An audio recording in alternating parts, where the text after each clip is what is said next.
میرے رسول پاک صلی اللہ علیہ وسلم نے فرمایا جس سے اللہ محبت کرتا ہے اس کی محبت کو دوام ملتا ہے۔ زمین والے بھی پیار کرتے ہیں، آسمان والے بھی، فرشتے بھی کرتے ہیں تعظیم میری۔ میرے اعلی حضرت کیا خوب ارشاد فرماتے ہیں، کہتے ہیں فرشتے بھی کرتے ہیں تعظیم میری، فرشتے بھی کرتے ہیں تعظیم میری، فدا ہو کے ان پر یہ عزت ملی ہے، فدا ہو کے ان پر یہ عزت ملی۔ تو میرے دوست جب اللہ کسی کو محبوب رکھے گا، اللہ پیار کرے گا، تو پھر اس کے لیے برکتوں کے دروازے کھل جائیں گے، رحمتوں کے دروازے کھل جائیں گے، پھر بچہ بچہ اس سے پیار کرے گا، پھر دنیا اس کے لیے دعا کرے، پھر آسمان کے فرشتے اس کا حیا کرے۔ اللہ پیار کرتا کس سے ہے؟ اللہ کے پیار والے بندے کون سے؟ اللہ کی محبت ہے کس سے؟ اللہ کے پسندیدہ کون ہے؟ تو سورہ بقرہ کی آیت نمبر 222 آیت میں اللہ فرماتے ہیں ان اللہ یحب التوابین ویحب المتطہرین، فرمایا اللہ پیار کرتا ہے توبہ کرنے والوں سے۔ کس سے؟ سارے بولیں، آپ بھی بولیں، اللہ کس سے پیار کرتا ہے جی؟ توبہ کرنا۔ اور اللہ پیار کرتا ہے پاک رہنے والوں سے۔ کس سے؟ پاک رہنے والے سے اور توبہ کرنا۔ کتنا پیار کرتا ہے؟ عجیب مثال دی بخاری میں میرے رسول پاک، اور اس رنگ کی، اس انداز کی شاید آپ کو دوسری حدیث نہ ملے۔ میرے نبی پاک صلی اللہ علیہ وسلم نے فرمایا، صحابہ بیٹھے تھے، حضور نے فرمایا مسلمانوں کوئی غلطی کسی شخص نے کی ہو نا 80 سال پرانی، تو کسی کا اس سے اختلاف ہو جائے تو وہ ٹٹول کے لے آتا ہے، معاف کرنے کو تیار ہے، ٹٹول کے لے آتے ہیں لوگ معاف کرنے کو تیار ہے۔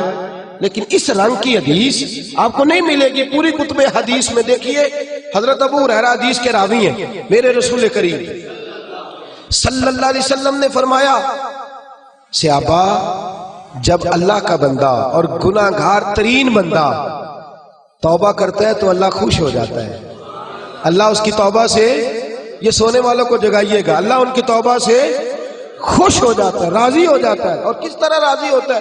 حضور نے مثال دی، بڑی منفرد روایت، میرے نبی پاک صلی اللہ علیہ وسلم فرماتے ہیں ایک آدمی تھا، صحابہ ایک آدمی تھا، اس نے اونٹنی تیار کی، اونٹنی پر سامان رکھا، کھانے کا، پینے کا، زادرہ سامان، یوں سمجھ لیں جیسے لوگ حج عمرہ کرنے جاتے ہیں تو ایک تھیلا، اس میں پاسپورٹ بھی ہے، پیسے بھی ہیں، ٹکٹ بھی ہے، ہر شے اس کے اندر ہے۔ وہ تھیلا اس نے اونٹنی پہ باندھ دیا، ساری ضروریات کی چیزیں اس میں تھیں۔ ریگستان کا علاقہ تھا، صحرا کا علاقہ تھا، میلوں دور دور تک آبادی نہیں۔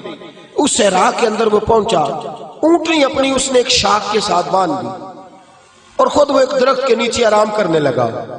نبی پاک صلی اللہ تعالی علیہ وسلم فرماتے ہیں وہ سو گیا، اس کی آنکھ لگ گئی تو اونٹنی نہ، وہ چونکہ شاخ سے بندھی ہوئی تھی، وہ شاخ اس کی ٹوٹ گئی، اونٹنی نکل گئی۔ حضور فرماتے ہیں اس کی آنکھ کھل گئی، اب وہ صحرا میں دوڑنے لگا، پانی بھی کوئی نہیں، کھانا بھی کوئی نہیں، پینا بھی کوئی نہیں، پیسہ بھی کوئی نہیں، اور سب سے بڑی بات یہ ہے کہ صحرا سے نکلنے کا راستہ بھی، پیدل وہ صحرا سے نکل سکتا بھی۔ حضور فرماتے ہیں ادھر دوڑا، ادھر دوڑا، آگے دوڑا، پیچھے دوڑا، شمال جنوب بھاگا، تھک گیا، آوازیں دینے لگا، درختوں پہ چڑھنے لگا، جو اس سے بن سکتا تھا اس نے کیا، تھک گیا۔ جب تھکا تو کونے میں بیٹھ کے رونے لگا، کھول کے رویا۔ اب اسے یقین ہو گیا کہ میری فریاد کو کوئی نہیں پہنچے گا، مشکل ہو گیا ہے میرے لیے۔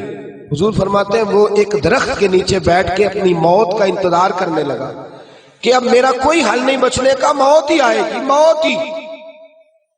اچانک اس نے آنکھ کھولی تو اس کی اونٹنی اس کے سامنے کھڑی تھی، سامان بھی مل گیا، پیسے بھی مل گئے، کھانا بھی مل گیا، پانی بھی مل گیا، ہر چیز مل گئی۔